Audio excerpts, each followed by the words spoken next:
ओम नमः भगवते वासुदेवाय। जय श्रीकृष्ण। राधे राधे। আজকের দিনেই পালন করা হচ্ছে এই বছরের সর্বশেষ একাদশী পাপমোচনী একাদশী, যাকে বছরের অন্যতম শ্রেষ্ঠ একাদশী বলে মনে করা হয়। পাপমোচনী একাদশী হল চৈত্র মাসের কৃষ্ণপক্ষের একাদশী। এই ব্রত যদি ভক্তি ভরে পালন করা হয় তাহলে ব্রতকারীর পূর্বজন্মের সমস্ত পাপ মোচন হয় এবং অনন্ত ভগবত ভক্তি লাভ করে মৃত্যুর পর শ্রীবিষ্ণুর সান্নিধ্য লাভ করে, অর্থাৎ তাকে আর জন্মগ্রহণের দুঃখ ভোগ করতে হয় না। ইহজীবনেও সে জাগতিক সুখ সমৃদ্ধি লাভ করে, পরিবার ও সন্তানের পরম মঙ্গল সাধিত হয়। তাই ভক্তগণ আজ সচ্চিদানন্দ শ্রী নারায়ণের নাম স্মরণ করে পাপমোচনী একাদশীর ব্রতকথাটি একবার হলেও সম্পূর্ণ শ্রবণ করবেন।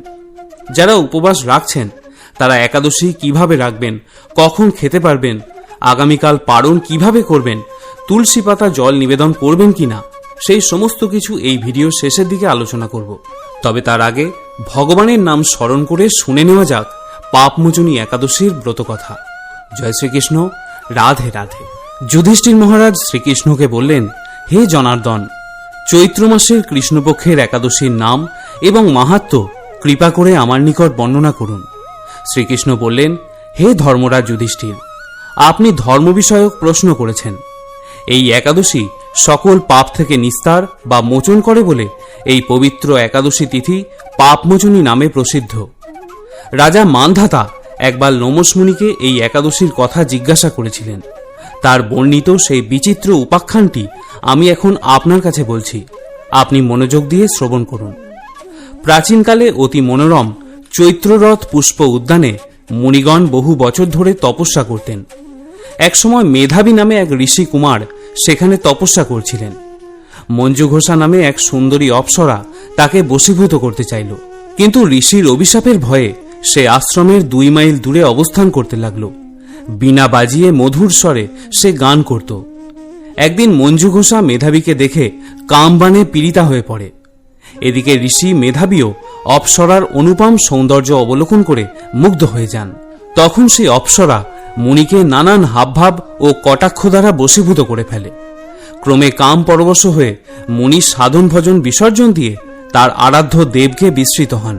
এইভাবে অপ্সরার সাথে কাম ক্রিয়ায় মুনির বহু বছর অতিক্রান্ত হল। মুনিকে আচারভ্রষ্ট দেখে সেই অপ্সরা দেবলোকে ফিরে যেতে মনস্থ করল। একদিন মঞ্জু ঘোষা মেধাবী মুনিকে বলতে লাগল, হে প্রভু, এখন আমাকে নিজ গৃহে ফিরে যাবার অনুমতি প্রদান করুন। কিন্তু মেধাবী বললেন, হে সুন্দরী, তুমি তো এখন সন্ধ্যাকালে আমার কাছে এসেছ, প্রাতঃকাল পর্যন্ত আমার কাছেই থেকে যাও। মুনির কথা শুনে অভিশাপের ভয়ে সেই অপ্সরা আরও কয়েক বছর তার সঙ্গে বসবাস করল।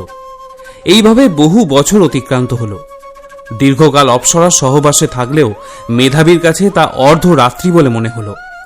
মঞ্জু ঘোষা পুনরায় নিজ স্থানে গমনের প্রার্থনা জানালে মুনি তখন বললেন, এখন তো প্রাতঃকাল, যতক্ষণ পর্যন্ত আমি সন্ধ্যা বন্দনা না সমাপ্ত করি ততক্ষণ পর্যন্ত তুমি এখানেই থেকে যাও। মুনির কথা শুনে ঈষৎ হেসে মঞ্জু ঘোষা তাকে বললেন, হে মুনিবর, আমার সহবাসে আপনার যে কত বছর অতিবাহিত হয়েছে তা একবার বিচার করে দেখুন।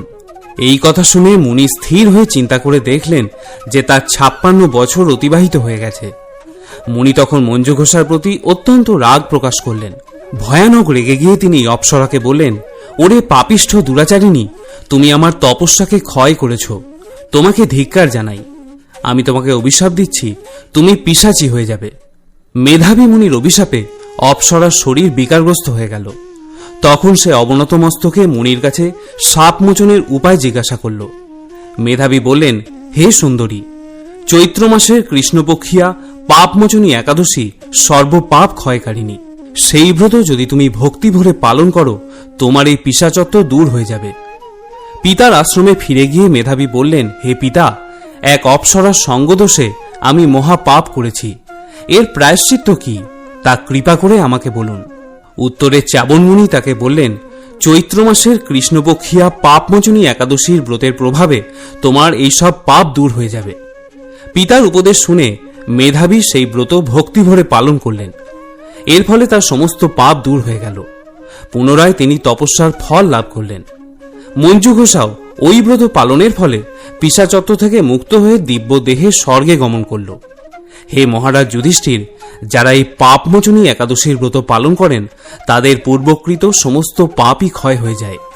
এই ব্রতকথা পাঠ ও শ্রবণে সহস্র গোদানের পূর্ণ ফল লাভ হয়। শ্রোতা বন্ধুরা, এবারে আমরা জেনে নেব একাদশীর পালন এবং পরের দিন পারণ ক্রিয়া নিয়ে বেশ কিছু তথ্য। যারা আজকে উপবাস রাখছেন তারা পারণ ক্রিয়া সম্পন্ন করবেন আগামীকাল। এবার আমরা জানব একাদশী এবং পরের দিন পারণ ক্রিয়া আমরা বাড়িতে কিভাবে সম্পন্ন করব। একাদশীর দিন ভোরবেলায় ঘুম থেকে উঠে স্নান পর্ব সেরে নিন এবং তারপর পরিষ্কার বস্ত্র পরিধান করে ঠাকুর ঘরে গিয়ে একাদশীর সংকল্প গ্রহণ করুন। সংকল্প নেওয়ার সময় মনে মনে এই মন্ত্রটি উচ্চারণ করুন। একাদশ্যাম নিরাহারো স্থিত্বা অহম অপরেহানি ভোক্সামি পুণ্ডরীকাক্ষ শরণম মে ভবাচ্যুত। অর্থাৎ, হে পুণ্ডরীকাক্ষ, আমি একাদশীতে উপবাস থেকে পরের দিন আহার সম্পন্ন করব। আমি যাতে এই ব্রত নিষ্ঠার সঙ্গে পালন করতে পারি তার জন্য আপনি সহায় থাকবেন। শাস্ত্রমতে দশমীর দিন রাত্রিকালীন আহারটি নিরামিষ হওয়া বাঞ্ছনীয় এবং একাদশীতে নিরাহার থাকার বিধান রয়েছে। যদি অসমর্থ হন তাহলে শুধুমাত্র একাদশীতে নিরাহার থাকতে হবে। যদি কোনো কারণে আপনি তাতেও অসমর্থ হন তাহলে পঞ্চ রবিশস্য বাদ দিয়ে ফলমূল, সবজি এবং অনুকল্প প্রসাদ গ্রহণ করতে পারেন। পঞ্চ রবিশস্য অর্থাৎ চাল বা গম জাতীয় কোনো খাবার, ডাল এবং সরিষার তেল একাদশীতে বর্জন করবেন। একাদশীতে শরীর থেকে রক্তক্ষরণ হওয়া অশুভ, তাই সবজি বা তরিতরকারি কাটার সময় সতর্ক থাকতে হবে।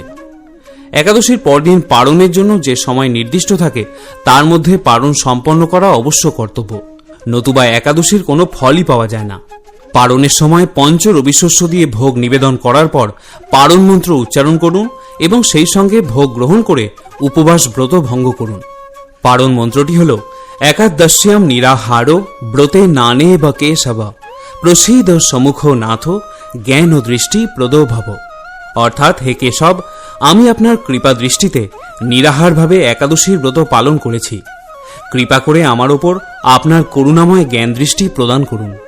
অনেকে প্রশ্ন করেন যে একাদশীর দিন তুলসীকে জল নিবেদন করা যাবে কিনা। তাদের উদ্দেশ্যে বলি যে একাদশী, রবিবার এবং বছরের 365 দিনই তুলসীকে জল নিবেদন করা যায়। পদ্মপুরাণ এবং ব্রহ্মাণ্ড পুরাণে স্বয়ং ভগবান বলছেন যে একাদশীর দিন তুলসীকে জল নিবেদন করলে তিনি অত্যন্ত প্রসন্ন হন। যারা নিরামিষ খাদ্য গ্রহণ করে একাদশীর ব্রত করার কথা ভাবছেন তারা সমস্ত রকমের সবজি খেতে পারবেন, তবে চেষ্টা করবেন তেতো জাতীয় সবজি আজকের দিনে বর্জন করতে এবং রান্নায় সরিষার তেলের বদলে বিশুদ্ধ ঘি বা সূর্যমুখী তেল ব্যবহার করবেন, কারণ সরিষার তেল হল পঞ্চ রবিশস্যের অন্তর্ভুক্ত। এছাড়া নির্জলা ব্রত না রাখলে আপনি চা, কফি ইত্যাদিও গ্রহণ করতে পারেন। একাদশী ও পারণ সংক্রান্ত অন্য কোনো প্রশ্ন যদি আপনার মনে থাকে তাহলে কমেন্টে আমাকে অবশ্যই জিজ্ঞাসা করবেন, আমি তার উত্তর নিশ্চয়ই দেব। শ্রোতা বন্ধুরা, পরিশেষে একটাই কথা বলবো, একাদশীর ব্রত পালনের প্রকৃত উদ্দেশ্য কেবল উপবাস করা নয়, নিরন্তর শ্রী ভগবানের নাম স্মরণ, মনন এবং শ্রবণ কীর্তনের মাধ্যমে একাদশীর দিন অতিবাহিত করতে হয়। এদিন যে কোনো রকমের পরনিন্দা, মিথ্যা ভাষণ, রাগ এগুলিকে পরিহার করার চেষ্টা করুন এবং আনন্দের সঙ্গে একাদশীর ব্রত পালন করতে থাকুন। আজ এখানেই শেষ করছি। যদি ভিডিওটি দেখে আপনি সমৃদ্ধ হন তাহলে অবশ্যই একটি লাইক করবেন।